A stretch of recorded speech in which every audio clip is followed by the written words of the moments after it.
Welcome to Tier 2 Investing in Your Future. We're going to go over several different things in this seminar today, and we're going to go over, how the calculation works, survivor benefit information, a little bit about your sick and vacation time. But the first thing you need to know how to do is if you need to contact us. And you contact us through here, through the call center or through the General Services email. Now we're going to go explore our general website here in a minute, and that's srs.illinois.gov.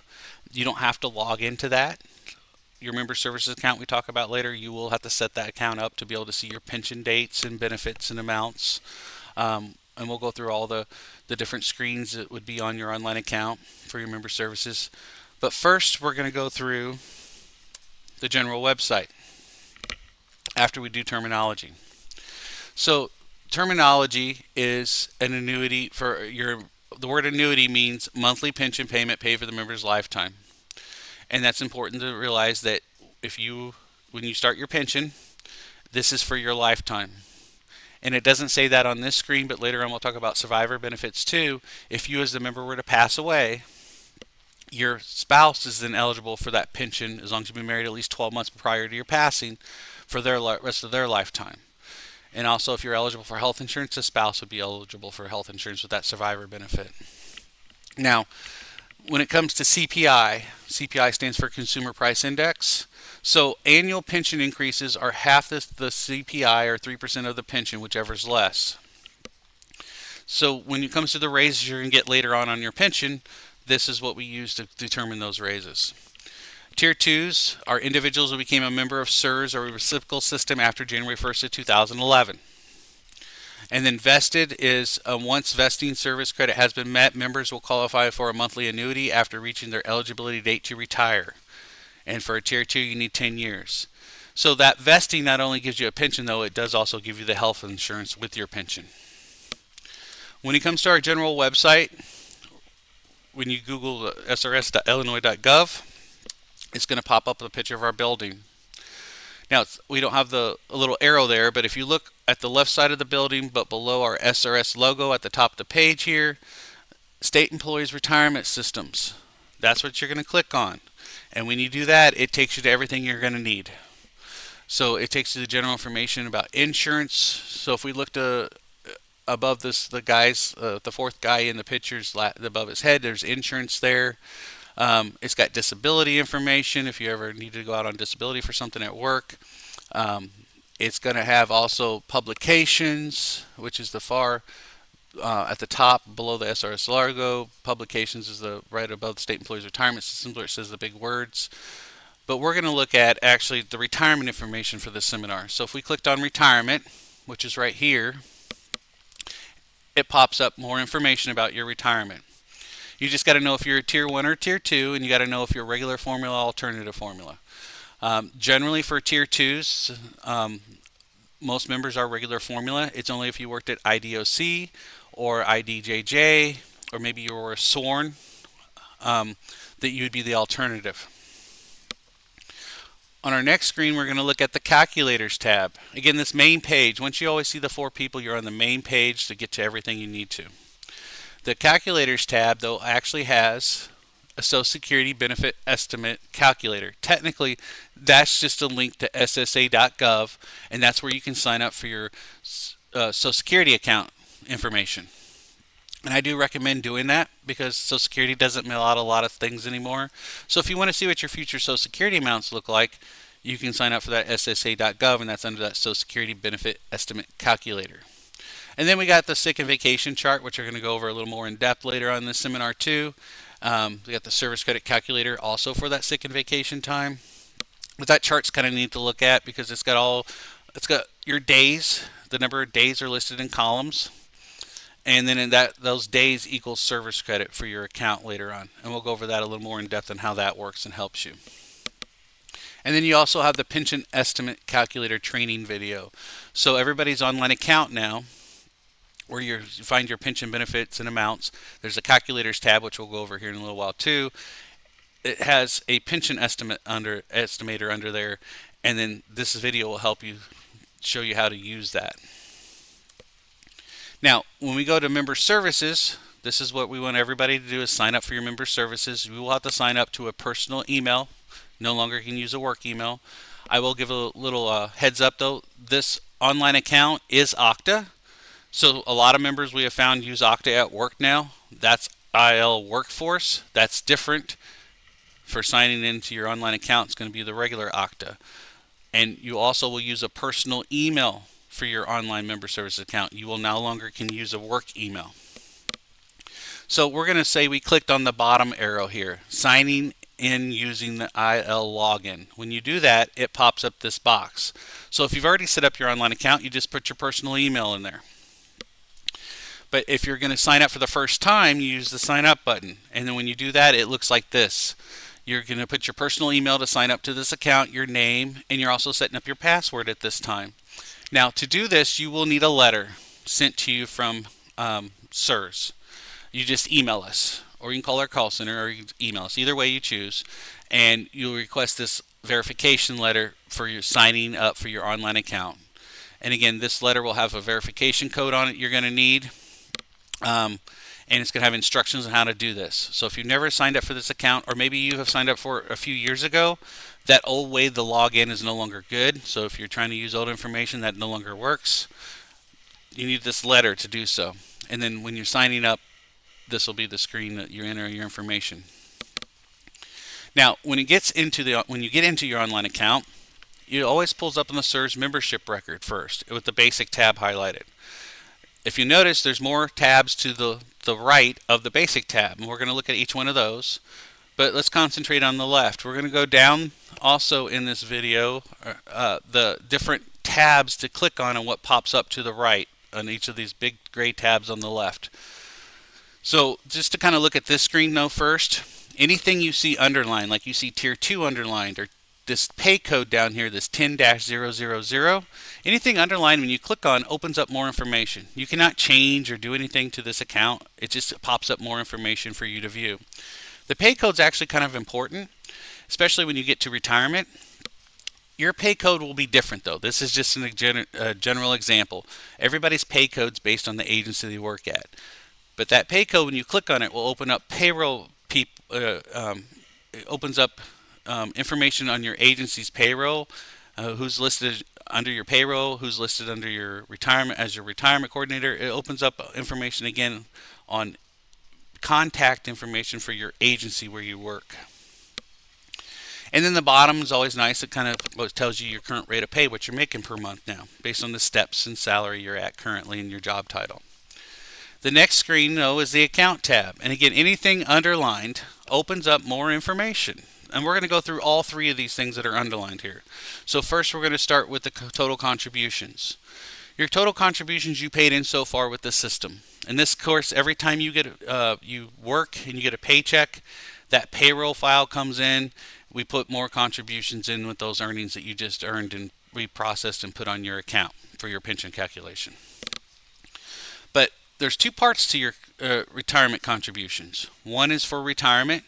One is for your what we call widow and survivor. So the widow and survivor is 0.5% of the total percentage you pay in. And that could be 4% as a regular formula or 8.5% as an alternative formula member. This money here we keep if you're married at the time of retirement or have dependent children, we're keeping that. But if the time of retirement, say you're divorced or you've never been married, you're single, or you have no dependent children, you're actually eligible to take that as a refund. And it's a question on the pension application later on. You cannot get this money till you retire though. But it's a question on the pension application later on that you could answer yes or no to if you want the survivor refund. Now that being said, if you are single and not plans on getting married when you do retire, I'd recommend you take this because you're only offered it at the time of retirement. The other side of that is, though, say you take this at retirement because you're eligible for it. Say 3 or 4 years after retirement, you get married. Once you're married 12 months, you would want to check with CSRS, back with CSRS, to pay that money back if you've taken this, of course, at retirement.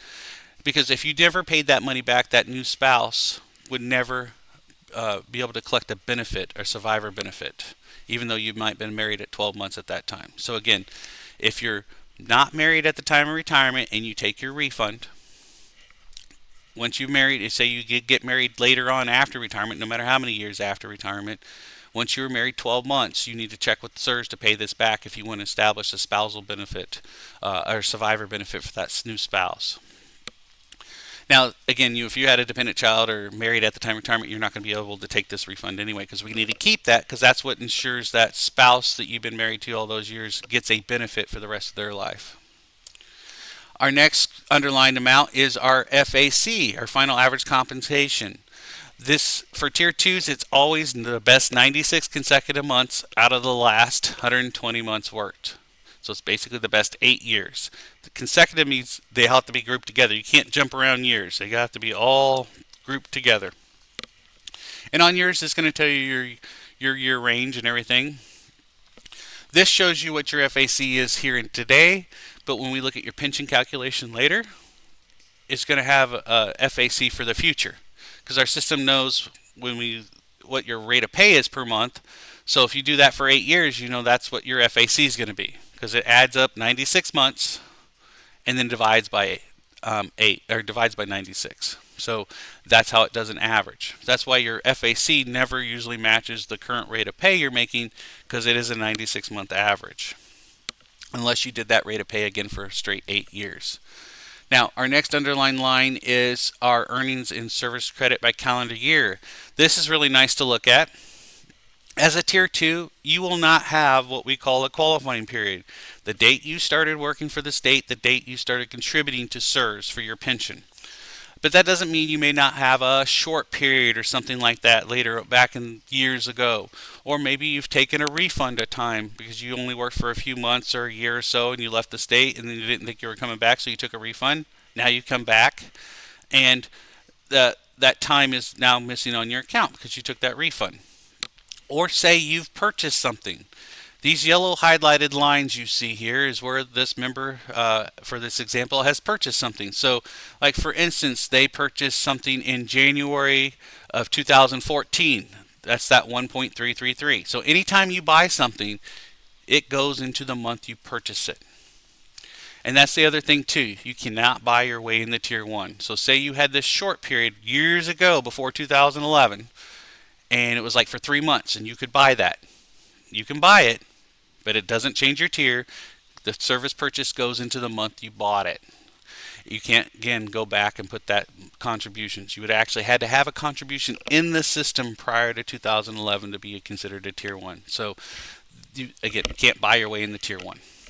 So, but if you do make a purchase, it goes in the month you complete that purchase. So if you do an installment plan, which we'll talk about service purchases a little more in depth later on, that plan could take a year to 5 years to pay off.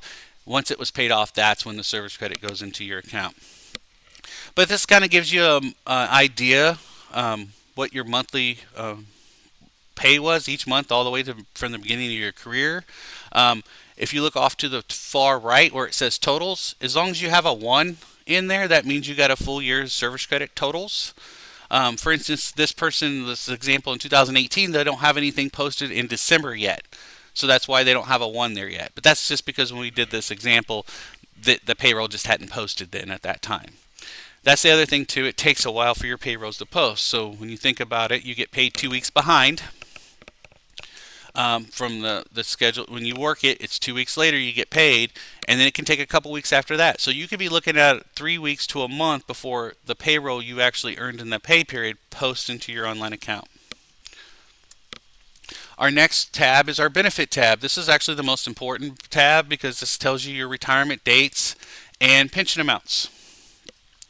And we also want to point out we have this print statement on demand. We no longer do annual statements. They're done. The last one we did was June 30th of 23. We're no longer doing annual statements, but we added this button so you can go in at any time and print a statement on demand. And that statement on demand would look like this. It will show you your pension amounts and dates from that time, from that date that you printed it. It will also have other information listed on that statement too. And it's kind of nice if you, since the system doesn't save these automatically, print one every so often. And then you can kind of look in the future, years ahead, to see how much that's changed. The next thing we looked at here was going to be our pension calculation. So if you actually clicked on that gross pension calculation underlined, it shows you what rules you're meeting for your pension. So for example, this was a tier 2. They were looking at age 67 was their retirement date. So your years of service, if we look at this, is times 1.67%. So that's our percentage part. So our years times 1.67% for a regular formula. And that's our percentage part of the calculation. And then that FAC we talked about a little while ago, that's that 96 consecutive month average. That's what you take the percentage times to get your pension amount. So basically, when it comes to the pension calculation, there's not much you can change. It is what it is. The only thing you can change is maybe you want to work a little longer for a higher percentage, or the better jobs, paying jobs you take through your state career, the better you make that FAC for that 96 consecutive month average. Our next screen shows you a mixed formula. Say somebody worked at corrections and then went to a regular formula job, or vice versa. Maybe they worked in their first state at the first in a regular formula 1.67% job for their years of service, which meant they paid in 4%, and then they went to a correctional job where they paid 8.5%, but now they're getting the 2.5% calculation for their years of service. This is really, again, IDJJ or corrections. But what they do is that once you had 20 years total, of course they want 20 years total just to meet the alternative rules, and we'll look at those rules separately. But 20 years total gives you this mixed formula. And what they do is they take each time frame that you worked in the category you worked for your service times either 2.5% for the alternative, and then your years of service times 1.67%. So like this person had over 30 years they worked, and they do this mixed formula. They each get their own percentage, and then they add the overall percentages together. Now, if this is what may be affecting you, most members don't change formulas. They kind of stay regular formula, they stay alternative. But if this is something that happened to you, you can click on your online account on the benefit, or excuse me, on the pension amount underlined and see your own calculation. And at the bottom, again, it shows you your rules you're meeting for eligibility for pensions. Our next thing is going to be below, we're still on the benefit tab. This is going to be below the pension information. It shows you your disability payments. So that's the big thing to realize, especially early in your state career. And there's different rules you'd have to meet to get these disabilities. But it shows you a benefit that you could collect if you couldn't go to work because you were hurt. So non-OC means you're hurt outside of work. Had nothing to do with work, but you're medically not able to attend work and you're on a medical leave of absence from work. That would be the benefit on your online account that you could look at. Occupational means you were hurt on the job and you're getting paid by workers' comp. This would then be that benefit you would look at. And then below that, this is where it kind of gets a little confusing, but let's see if I can clear it up. So below this information is if you as the member has passed away. So this non-occupational death benefit, the top line, the $400 example here, that's if you as the member has passed away and the only thing you have is a surviving spouse. And you're vested, of course, at this time of the passing. That amount is then what your spouse would get. Now, if we look at the non-occupational death family maximum monthly benefit, that means you have a spouse and a dependent child at the time you've passed away as an active employee. That's then what the amount the family would get. And then occupational means if you were killed while you were at work on the job, that would be that benefit that the survivors would get. Now, when it comes down to the bottom, this benefits for the survivors is by law. When it comes down to the bottom two things, the lump sum death benefit without eligible survivor and the lump sum death benefit with eligible survivor, that's your beneficiary form. So the benefit for the survivors by law, automatically, if you're meeting all the rules for like you're vested and things like that. But we look at the beneficiary form then for the bottom part. So of course the lump sum death benefit without eligible survivors means there's nobody that can collect those pension amounts above it. That means you don't have a survivor such as a spouse or dependent child. There's nobody eligible to collect your pension. So we look at your beneficiary form and they get that lump sum death benefit without eligible survivor. They get that dollar amount. And so if you list one person in your primary and your beneficiary form, that's the dollar amount they get. If you list two, they divide that dollar amount in half to give to each of them. Now, The bottom line is lump sum death benefit with eligible survivors. So for instance, me, I have a spouse and a dependent child currently. So if I passed away as an active member, my spouse and dependent child would do that family maximum monthly benefit. And then I just list my wife primary on my beneficiary form. She get that $23,000. So in other words, there's that $600 for this example for my spouse and child by law. Then my beneficiary form pays to my spouse because she's listed primary the $23,000. So hopefully that helps a little bit. If you do have questions on that, feel free to email the General Services email or call the call center. Now, when it comes to the calculators tab, I do like this new tab. It's really nice. There's a calculator for the federal tax withholding, so your pension is federally taxable. That is actually the first deduction that will come out of the pension when you retire. That calculator is for that W4P form that's out there. So it helps you figure out what your taxes would be when you fill out that W4P form. That calculator will help you with that. Now our CSRS pension estimate. Let's click on that. It opens up this box. It says you've read the above information. You got to click that to start the estimate.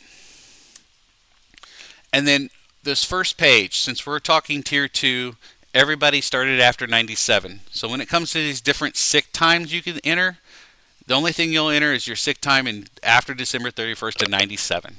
You would not use those other two boxes. So after December 31st to 97, you put your sick time in there. Then you can enter your vacation days in there. Now this little heads up, I'll go over more of this in depth later. Your sick time's non-payable. It's just worth this free service credit. And we'll have this chart we look at later. It tells you how much service you get for that sick time. Your vacation time. The number one thing about the vacation time, your agency you work for, not CSRS, but your agency you work for owes you a lump sum dollar amount or payout for that vacation time left on the books after you leave. So that vacation, that lump sum amount could be pretty high depending on the number of days you have left on the books when you leave for the vacation time. But the system adds in service credit because both our sick and vacation times were service credit to help our pension later. And that can help in a couple ways. It can maybe help you retire sooner, or if anything, it's going to help you add more money on top of the pension you've already earned if you're already eligible. Now, below this, we'll click on there's a level income option. I will say for most tier 2s, level income is not going to be a thing you do because at the time of retirement when you're first eligible for your reduced pension at 62 for this regular formula members, you're also going to be eligible to collect your Social Security benefit. Level income is mixing your benefit. It mixes your Social Security amount with your pension amount. You are not getting Social Security early. You are getting extra money on your pension that CSRS is giving you until you go collect that Social Security amount. So again, most members won't do level income because it's going to be a lot more money to keep that pension separate from your Social Security benefit. So therefore, you wouldn't want to mix them together by doing the level income. But if you want to look at that, you have to go to SSA.gov and get your Social Security amounts. So we don't have those. That's something you have to go to SSA.gov and get to enter. If you clicked on any of these boxes, like the 62 in 1 month, that's your reduced Social Security amount. And the bottom box is basically your full Social Security age of 67. So that's what the bottom box would be on here. But you'd have to get those amounts off SSA.gov if you wanted to look at the level income option. So we're going to say we put our sick time in after 97, put our vacation days in there, hit next. It's going to take you to a date. So this system will show your soonest date of eligibility when you put that sick and vacation time in there. You can change these dates. It will show the soonest date with the sick and vacation, so really you can only move those dates forward. But I want to make sure everybody realizes my separation date, that's the end of a month. My actual retirement date's always the first of the month following my separation from my job. So technically, I'm resigning and quitting my job, and I have to do that because I can't be an active employee and collect a pension. So I resign and quit my job at the end of the month, then to retire with CSRS on the first of the following month. And you can only retire on the first of a month. That's the only date you can retire on. It's got to be a first of a month. So if we hit next there after these dates, it tells us our pension amount. So this will also add in our amounts for our sick and vacation time. So for instance, this person needed their sick and vacation time to be eligible to retire this 7/1/24. The benefit, you most likely will have two different benefit amounts there though. You'll benefit without purchase is my service credit with my sick time.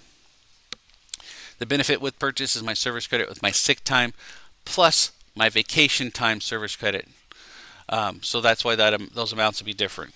And the reason we do that separately is because your vacation time service credit you would actually purchase.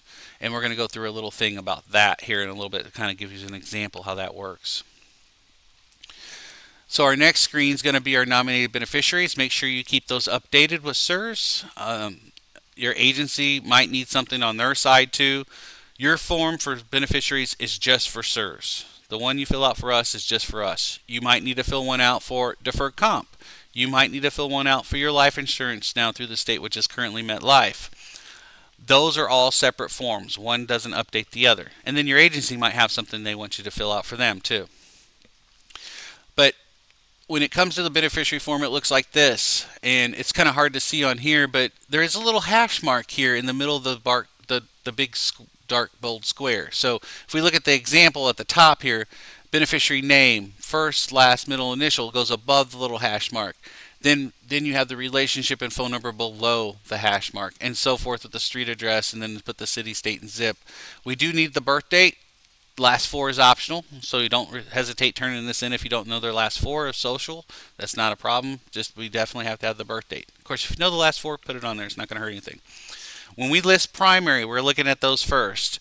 Then we would go to secondary at the primary you had listed as passed away already. So that's how this works too.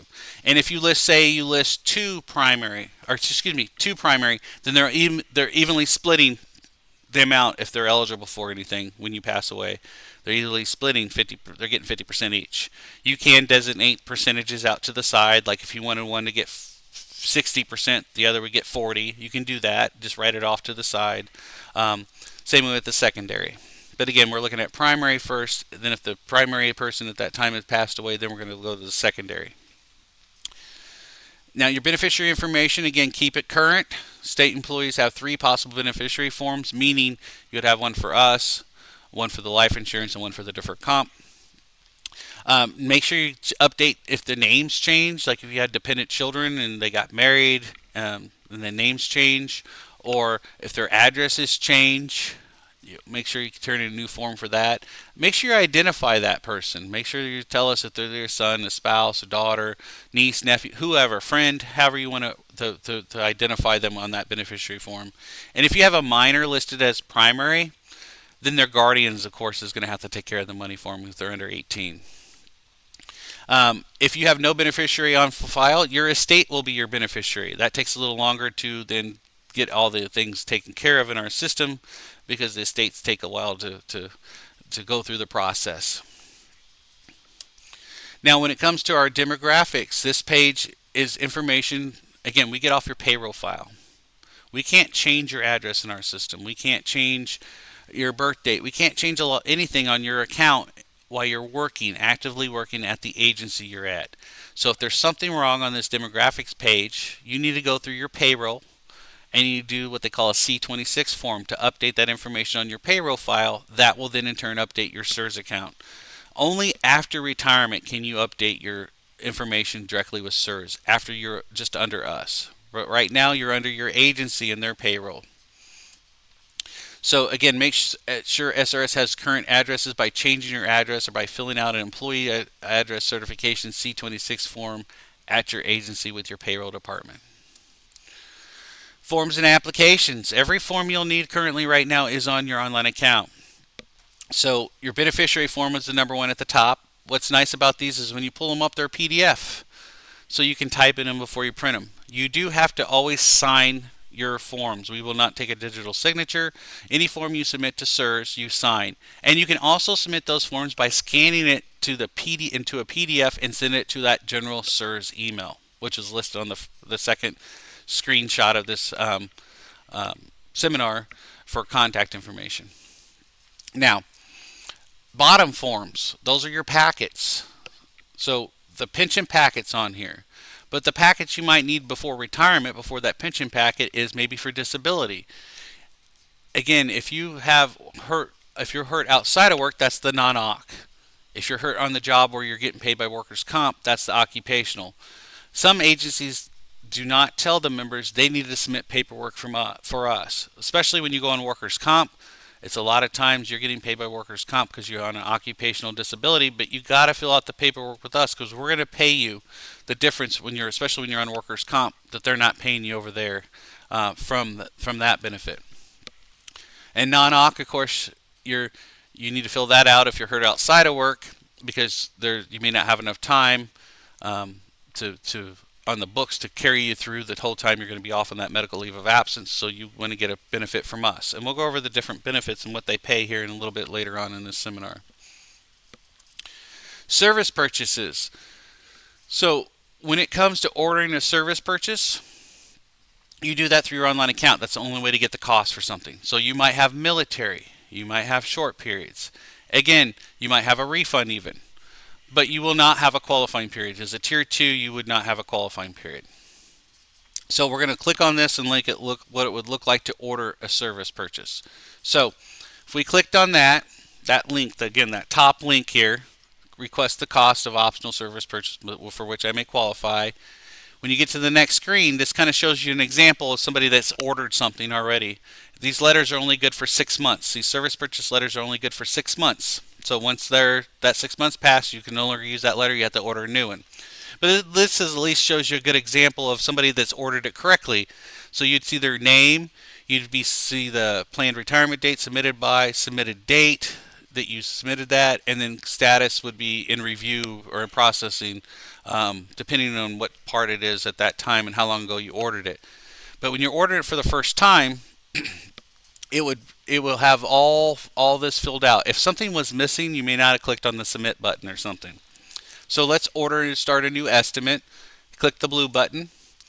It takes you to your retirement date. You'll click on the create request. Just leave that date in there. And then you're going to click on this add optional service credit on this screen. And when you do that, it creates a drop down box.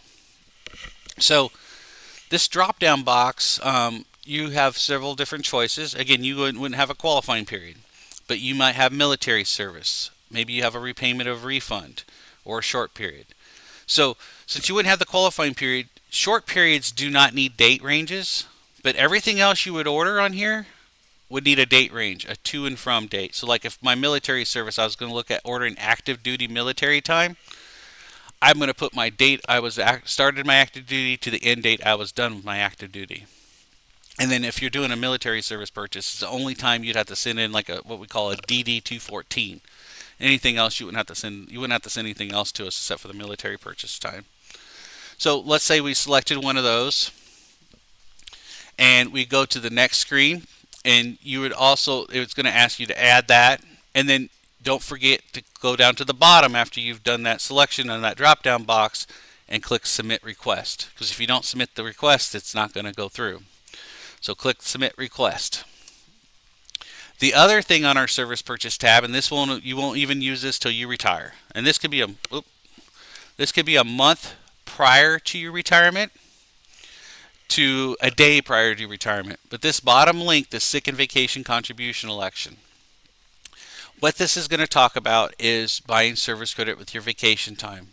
What we're doing when we add service credit is adding money to your pension, or maybe even making your date sooner. It just depends. But most of the time for tier 2s, you're adding money to your pension because you have these specific ages you could retire at.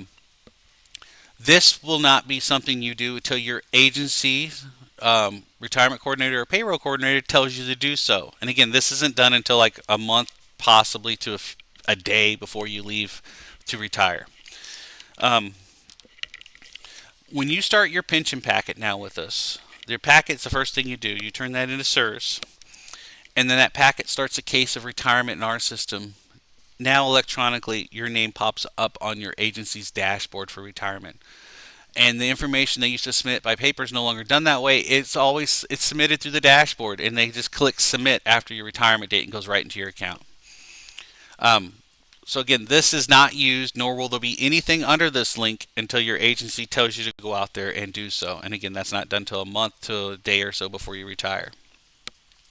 Now our next thing is going to be if we clicked on that, say our agency told us to go out to that link because we now are going to purchase some service credit with our vacation time. This would be the screen that pops up. Pre-tax. That means the contributions, we're going to talk about that cost of that service here in the next screen, but the contributions you pay out of your vacation payout before it's issued by your agency to you comes out before taxes. Post-tax means you're going to have your whole, the whole lump sum payout for your vacation time tax. So a lot of members do the pre-tax. You hit the review and confirm sick and vacation election. This is a screen that's important. This kind of helps you break down how this works. So for instance, this person's vacation time, because nobody's going to have payable sick time in this seminar, this person's vacation time only, and maybe a personal days, but their personal time's only half payable, so most members use those before they leave. But this person's vacation payout was $6,000. The number of days they had, and we'll have this chart we look at later, which will tell us what a month and a half, how many days I'd have to have for this month and a half of service. This month and a half of service cost them $514. But what they're going to do is they're going to take this money out of this $6,000 before it's issued to you through payroll from your agency for that vacation payout. Now that month and a half of service could do a couple different things. It could help you, maybe again, most likely it could help you retire sooner, but most likely that's not going to be the case for Tier 2. It's going to add money into your pension. So say that month and a half added $8, $10, $12, $15 a month to your pension. You're adding money to that pension, so it makes that expenditure out of that vacation payout before it's issued to you worth it. I do always recommend doing this unless you're maxed out, unless you're at 75 or 80%, depending on your formula. If you did decide to do this, again, the agency enters this on their dashboard a month to a week or day prior to leaving. They tell you to go out to do this. So you would click the pre-tax on the top one. That's what this example is about. You click the pre-tax on the first screen we just went through, and then you click the two boxes and hit submit. And then that information goes back to the agency's dashboard that you've completed that, and then they'll submit all that for you after the retirement date. Now our next thing is our annual statements are no longer existing. We don't publish these anymore. So actually June 30th of 23 is the last one out there. But you now have that print statement on demand button under your benefit tab. Now retirement benefits. We're just going to go over some examples here. So for a regular formula member, the max percent you could get on your years of service is 75%. But that means you worked 44 years and 11 months of service to do that 75%. When it comes to alternative formula members that work in corrections or IDJJ, that is your max percentage for your pension calculation. Again, that's those years of service times 2.5%, or regular was the years of service times 1.67. But for this is 80%. So alternative formula members max percentage is 80%, and that's 32 years of service it takes to make that. So again, what state worker regular formula contributions rate to SERS? Regular formula is 4% coordinated. So that means you work in the office. This is the non-IDJJ or IDOC members. It works in the office, you pay in regular 4%. Coordinated means you also pay into Social Security. So you're not paying only into your pension while you're working for the state, you're paying into Social Security. Now this 8% non-coordinated, there's hardly any members that pay that anymore. Very few titles that do the 8% non-coordinated. They pay in a little higher percentage, but they don't pay into Social Security. So generally everybody's the 4% coordinated. Tier 2 benefits, again, Tier 2 members are individuals who became a member of SERS or reciprocal system after January 1st of 2011. This is our little chart, kind of what we looked at before. So this is the Tier 2 contributions coordinated members. So our regular formula folks pays in the 4%. Again, there's that survivor, which is a 0.5% you pay into that we talked about earlier in the seminar. But the alternative folks pay in 8.5% that work at IDJJ or IDOC. And the coordinated means, again, you're both paying into Social Security. So you have a pension benefit earned and a Social Security benefit earned through SSA.gov. Non-coordinated members, these members do not pay into Social Security. They pay a little higher percentage. So the regular formula non-coordinated member pays 8% to SERS, which again, there's very few of those out there. But the alternative members that are non-coordinated are the 12.5% that pay in 12.5% are like your sworn, like your Secretary of State Police, ISP troopers, or ISP State Police. It's your sworn that pay in that. So most everybody watching this seminar is going to be the non-sworn. So Tier 2 regular formula eligible at age 67 with 10 years of service. That's when you can retire. Again, the final average compensation is the average of the highest consecutive 96 months out of the last 120 months of service. You do have an early option to retire as a Tier 2 if you chose to retire because you had over 10 years of service at 62. But at that time, there's a 30% reduction of that pension calculation. So they would take your calculation of your years, which is your percentage, times your FAC. That total dollar amount then that it calculates at that time then is reduced by 30%. So if you'll have this option on your online account to look at under your benefit tab, and it'll show you what the dollar amount currently is calculating at for that reduced pension. So, but every month you get over age 62 is a 0.5% less reduction. So the older you're getting, so maybe you're eligible to retire at 62, but you might want to wait a few years. So there's less of a reduction of the pension at that time. Again, there's no reduction at age 62, or excuse me, there's no reduction at age 67. Tier 2 regular formula coordinated employees who pay into Social Security. Again, that's most everybody. It's our years of service times our 1.67% times our FAC. And again, clicking on your benefit amount will show you your calculation. And again, the FAC is the best 96 consecutive months out of 120.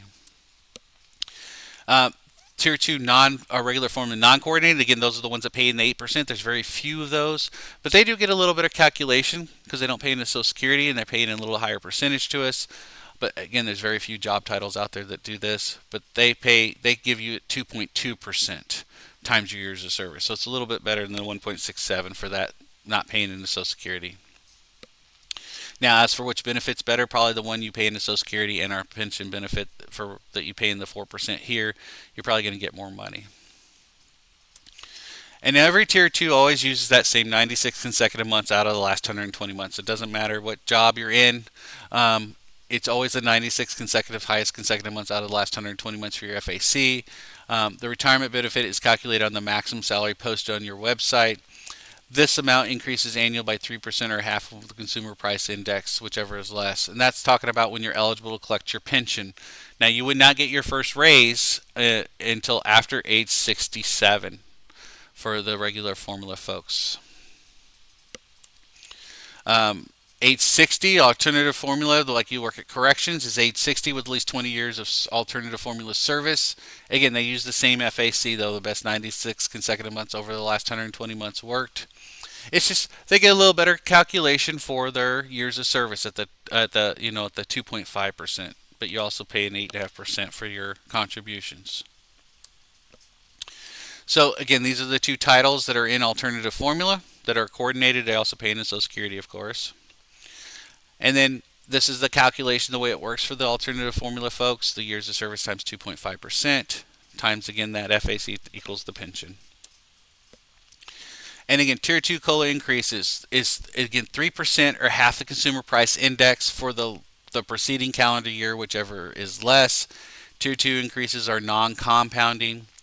So the regular formula folks, the January after you have been retired for a full year, if you retire under age 67, it's the January after you turn 67. So it's always January 1st we give out raises. So say you retired at 66. As long as you retire by the prior January 1st, the next January 1st you get your first raise. Or say I retired at 64. I'm not going to get my first raise till the January 1st after my 67th birthday. Now for alternative formula folks, it's a little better. The January after you've been retired for a full year at age 60, whichever is later, future increases are not limited by 80% maximum. We must have had a question about that. So again, it's the same raise though. It's the 3% or half the consumer price index that's non-compounding you get. It's just that the alternative formula folks, you start getting them at a younger age than the regular formula. And a COLA is a cost of living adjustment. Now, optional service. This is the different types of things you could buy. Optional service, though, is like short periods, previously refunded service credit, but you must have at least 2 years of service back in our system or a reciprocal system to buy a refund. There's a rule with that. Short periods do not consider, you can't do temporary or contractual time. That doesn't count as a short period. That means you weren't a state employee at that time. When it comes to optional service purchase for military, that's a little more expensive, but you can do a maximum of 48 months of active duty time. Leave of absence. So if you're ever on a medical leave of absence for like say a week or two and you didn't have time to cover it, um, you can buy leave of absence also. But you would have to be on that. You as the member would have to be the one that couldn't go to work because you were the one on a medical leave of absence. Couldn't. Not all FMLA counts. And then, is it worth to buy service? So, for example, this is a 6 month short period that this person bought, and it cost them around $2,000. But that 6 months added about $9.50 per month to their pension. So they added about $57 a month for this $2,000 expenditure. So that means they're going to make their money back on their pension in less than 3 years. So we'd have to look at that. Order the service purchase cost on your online account. The one thing about the service purchase letters, just because you order it doesn't mean you have to buy it. It's still optional. So you can always order it, see what the cost is going to be, and then you can look at what it's going to do to help you and see if it's worth buying that or not. So to pay for your service purchases, though, the number one way is to actually members that have deferred comp use deferred comp. It's just a rollover straight from that deferred comp plan to SERS. Deferred comp is not part of SERS, so that is something you have to go out if you're going to buy service credit with your deferred comp and contact deferred comp directly to set up that rollover to us. Now, payroll deductions another way. That means you would have to set up a payment plan. The letter you get will have the lump sum options. It will have a payment plan option through payroll. You could set up a payment to come out every pay period. So it is twice a month, but you could have a payment come out every pay period. You could take up to 12 months up to 60 months or 5 years to pay for that purchase. Now, the longer you're taking to pay for it, the more interest is involved in the purchase. Vacation payouts, because nobody's going to have sick time payable, but your vacation payout could be used at the end of your career, but now you've waited all these years, and the thing about service purchases are there's interest involved in it. So the longer you're waiting, the more it's going to cost you in the end. So if you're waited all those years to use your vacation payout at the end of your career to buy this, that service is going to cost you much, much more. So the sooner you can buy a service purchase, the better. And again, you could use an IRA too. Deferred comp's the big one, but if you had a simple IRA or some type of eligible pre-tax pension plan, you could always roll money or transfer money out of that plan to buy this service. And post-tax, those are pre-tax options. Post-tax option is you use a lump sum, you write out a check to us. We don't accept cash, and there is no credit cards things either. It's always be a check if it's a post-tax option. Sick and vacation time. Now we're going to kind of look at, we kind of went over earlier, that vacation time's a payout first, then it's service credit.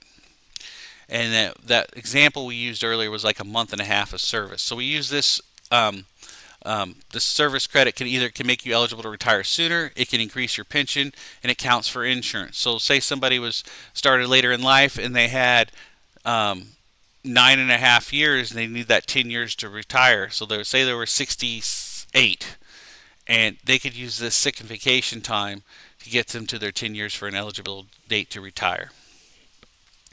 And it also then counts because you're eligible to retire. That 10 years counts for the health insurance, to have health insurance in retirement. Now, in this chart, like earlier, we said that person bought a month and a half. So they had 27 to 32 vacation days in that previous example we showed from purchasing that time with your vacation payout. And again, that cannot be done until like a month to 30 to even a day out from leaving for retirement. That information is entered also by your agency. Your agency keeps your sick and vacation time or your benefit time. We don't have access to that here at SERS, so you would have to supply that to us. That agency, though, that you're leaving for retirement also is the one that also submits that official time to us after you've left. But this chart, you'll see it starts at 1 day, and it goes up to this. If we look over a column or two, it goes up to 260. Now, I have seen members have 300 sick days. I've seen them have every sick day from the day they started. So for instance, if the member had 300 sick days, we would take the 260 away. So they automatically got 12 months of service for that 260 sick days. But we're going to go back to that remaining 40 days that was left over out of the 300, start at the top of the chart, and that gives them another 2 months of service. So if this member had 300 sick days, they would get like 14 months of service credit, just for an example. Most members don't have that, but I just want to let you know that just because this chart tops out at 260 doesn't mean you can't still get more service credit.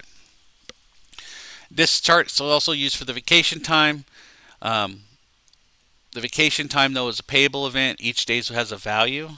Or maybe if I only had, say I had 64 sick days. So we're talking sick time alone, not vacation, just sick time. If I had 64 sick days, I only need 54 of those, because I'm going to get the same 3 months of free service for my sick time. Vacation time, though, each day has a value, so the more that you save, the better payout you're going to get. But when it comes to sick time, just be at the beginning number of the scale you're on for retirement, and that's all. That service, that number of days will give you that same service as if you had a day or two more. So for our example, personal days, we did this based on 3 personal time days because we don't, personal time is only half payable. So most members use those personal days. So if I had 3 personal days left when I left my agency, they'll pay me for a day and a half, and they do that by adding that day and a half onto my vacation days. Now, say I only had 2 personal days left, then you're only going to get paid for 1 day. So most members do use your personal time up before they leave, because you get a full day's value by taking off that day compared to only half the value after retirement. So the next thing is going to be for lump sum checks for vacation days are issued from your respective agencies. Again, they pay you the money for it, not CSRS. Members can pay their contribution rate to establish service credit based from their paid vacation days. This is done by completing the 1404 form with your payroll. That is that thing we did on that service purchase tab with that sick and vacation contribution election link. Again, your agency would direct you out to that. Now, talking about this lump sum for your vacation time.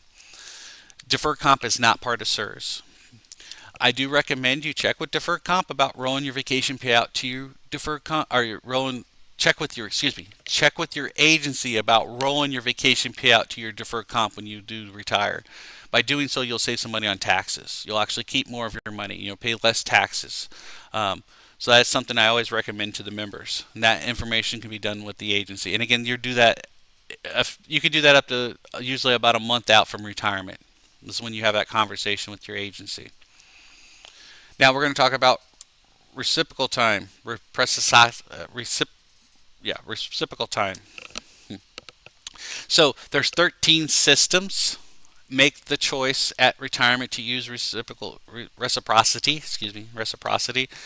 Repay the contributions to the reciprocal system that you took the refund from. What that's saying is, you may not realize you're going to get the state job one day. Maybe you worked for, let's give an example, IMRF, Illinois Municipal Retirement Fund. You contributed to that fund before us. You took the money out of there. If it was at least 12 months or more, you might want to look at contacting IMRF and paying that back, because this reciprocal act allows you to use your CSRS time, even if you only had 12 months at IMRF, but use your CSRS time and get a pension from IMRF, as long as it to help meet your vesting for that other pension, even though you only had a year's service. To request these refund costs, though, you do have to, again, just like our system, you have to have at least 24 months of service in our system to request the cost of that refund that you may have taken from that reciprocal system. It's the same with us, too. If you took a refund from CSRS, you have to have 24 months either with that reciprocal system or with us to buy that back. Now, must have at least 1 year's service credited with the other reciprocal system, minimum vesting of 10 years. So this time can help you meet your vesting. Say you had 2 years at IMRF and you come to work for the state and you had 8 years with us, and say you're around 64. You'd be eligible to retire because you had the 10 years together, but you wouldn't be eligible for health insurance. So if your reciprocal time helps you meet vesting years for pensions, and you didn't have the 10 years vested in our system alone, you would not have health insurance. So you might be able to get pension benefits, but not necessarily have the health insurance. Normally that doesn't work that way. Normally everybody's got all the years of service they need with CSRS for their vesting time anyway. But it could be something rare out there that somebody that happens to. Reciprocal time cannot be used to meet alternative formula eligibilities, for corrections.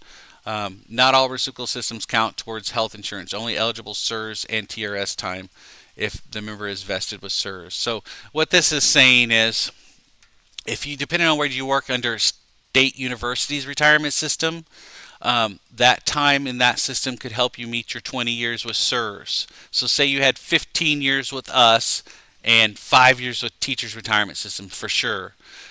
That would give you, and you're going to use the reciprocal act, you're old enough to meet your eligibility, that would give you 20 years between those two systems for the free health insurance. Now, reciprocal systems, here's all of them listed. We have a fact sheet on our general website with all this reciprocal information and how the calculation kind of works. The reciprocal act is a good deal. So basically, if we think about what we've learned in this so far, is our years of service is always our percentage depending on what formula we are. That reciprocal time over here at this other system that you have, if you took a refund and paid it back, but that reciprocal time at this other system, those years of service is their percentage for their calculation. But what that system will do, with that reciprocal system will use for the earnings part, the FAC, is over here at SIRS. So you would get a pension from SIRS and say a pension from TRS for an example. So your years of service in TRS is your percentage, and they're going to use this earnings, this FAC that you currently have over here at SIRS to calculate their pension now. So it's a pretty good deal. When it comes to disability, we just want you to know to contact us. Sometimes your agency doesn't give you all the information. Some are better than others. But when it comes to disabilities, there's 3 different types. There's non-OC, means you're hurt outside of work. Occupational means you were hurt on the job. And temporary means you're kind of fighting with workers' comp because you filed a claim for occupational disability, but they keep denying it. So temporary is what you kind of go on when you're in between getting workers' comp or not. Occupational disability, work-related injuries, or illness. Requirements to be able to get this is you have to be a member of SIRS. You have to file a workers' comp claim and receive benefits or a settlement from workers' comp. You then have to file required forms. You always turn in paperwork to SIRS for a disability too. Members do not have to use any benefit time for this though. No benefit time is needed for the occupational disability, so you don't have to use any sick or vacation time for this. The occupational disability is 75% of the final average compensation for a Tier 2 in total benefits. The benefit amount is reduced by any payments made under Workers' Comp Act or the Workers' Comp Occupational Disease Act. The member is not required to use sick time.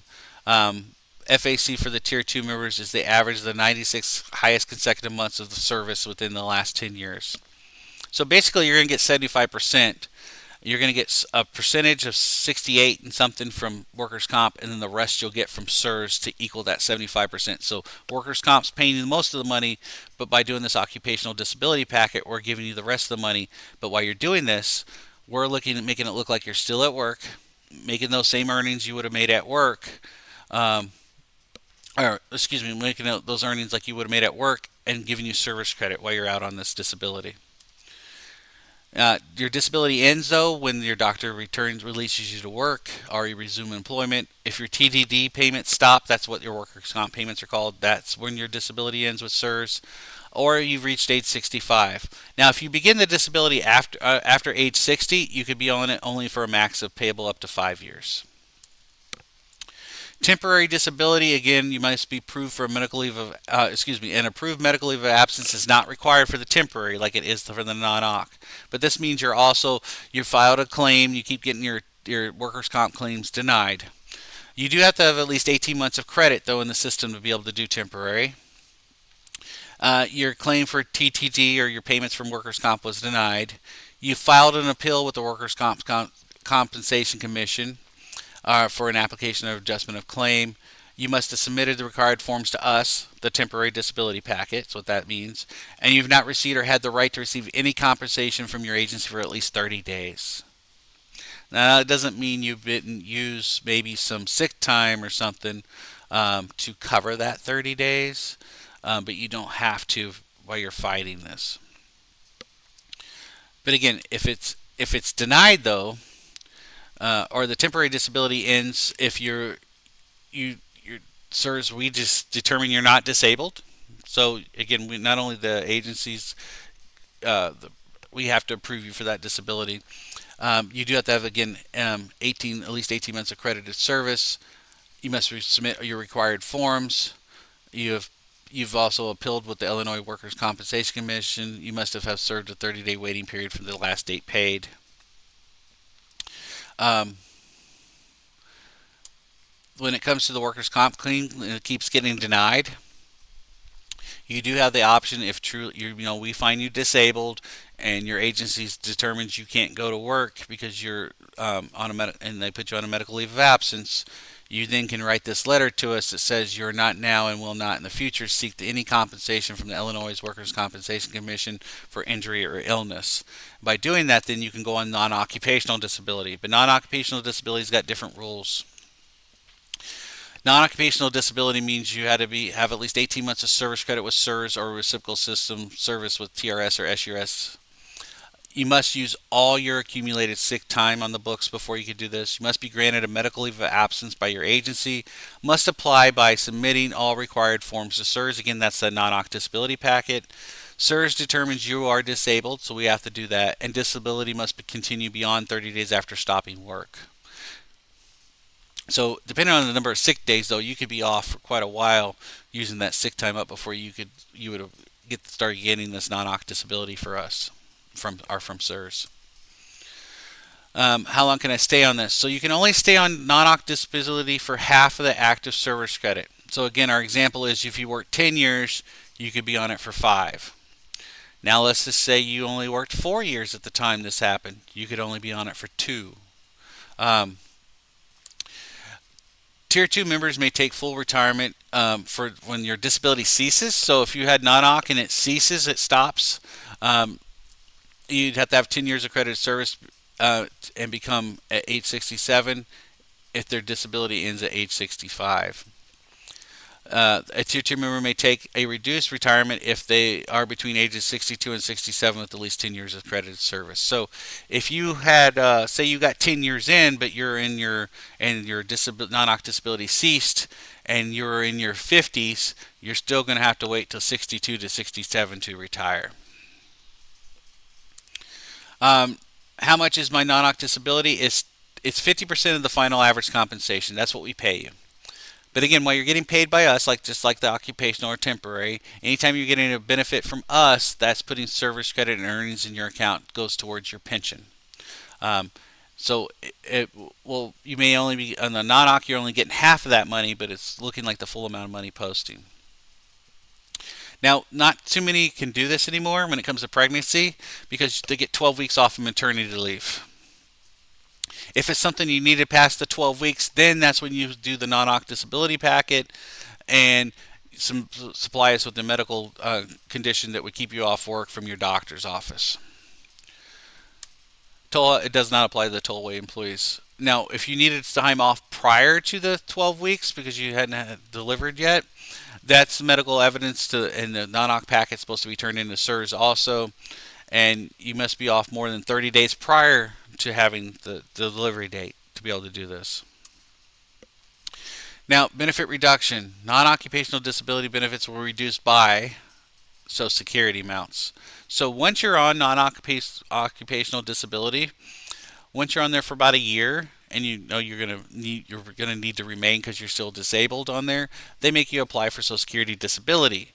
Any benefit you start collecting off Social Security disability will then be, that amount will be taken away off your SIRS disability check. And then sometimes you need to check out because when they make you do this, say you've been on disability for 5 years and they make you apply for this, Social Security disability back pays you sometimes so many months or years. That money you get back, you need to hang on to because there could be money you're going to owe us as an overpayment because we're going to correct that money we paid you in the past to the amount we should have owed when they back pay you the amounts for Social Security disability. Occupational, temporary, and non-occupational disability. Again, while receiving disability benefit with SERS, your service credit continues to be applied to your account as if you're working. That way you'll not be missing service credit and you're ready to retire. Please keep in mind, if you do not have enough benefit time to cover that 30-day waiting period, you may want to purchase that time. That's called a medical leave of absence. That can be purchased also on that service purchase tab, because you had to do that 30 days, and if you didn't have time to cover that, benefit time to cover it, then you're going to be missing a little bit out of your account. If you're on non-OC disability, and your agency wants you to resign, but you're going to be disabled, you're not going to be able to return back to work, that's fine. So as long as you're doing those certifications every 6 months with us, with SERS, you'll stay on this non-OC disability. But you have to be on the disability before you resign. If you resign and then try to apply for disability, we can't give it to you. That's the other side of the story. But if you're on non-OC and you've been on it for a while, you're not going to be able to return to work and your agency wants you to resign, that's fine. You just got to keep doing our paperwork to keep it in place. Death benefits. Benefits change greatly compared to from active working to retirement. So, death benefits for an active employee.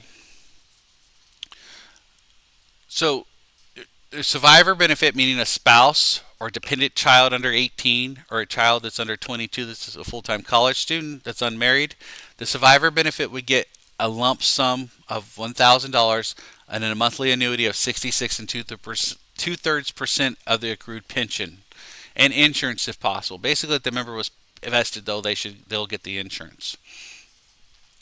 But not only that's the part by law. So we're looking at who's the survivor is by law. The second part is, as an active employee, we're looking at the beneficiary form.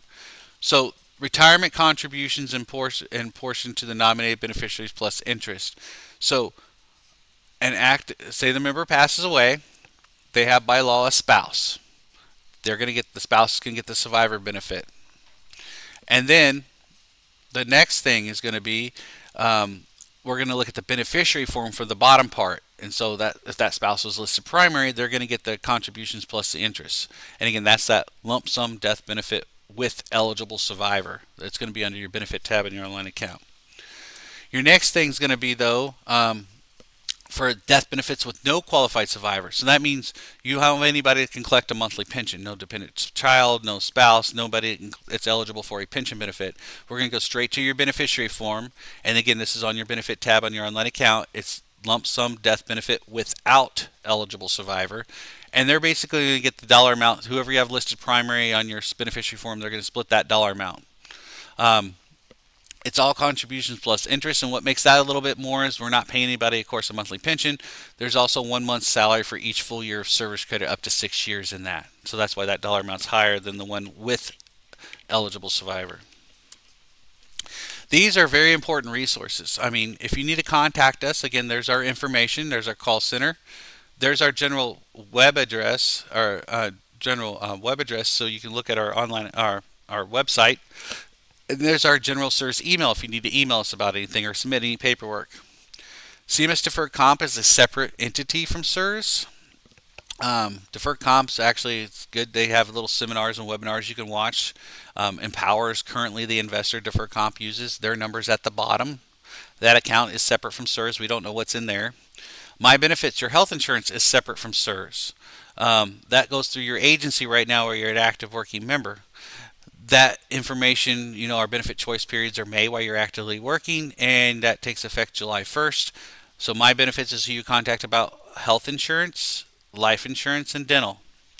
And then you have the Social Security Administration. Again, I recommend, no matter your age, register for your Social Security account through ssa.gov. Well, thank you for listening to our seminar today. I hope this helps you. If it does give you questions that you need to ask us, again, go through that general SERS email or call the call center. Thank you and have a good day.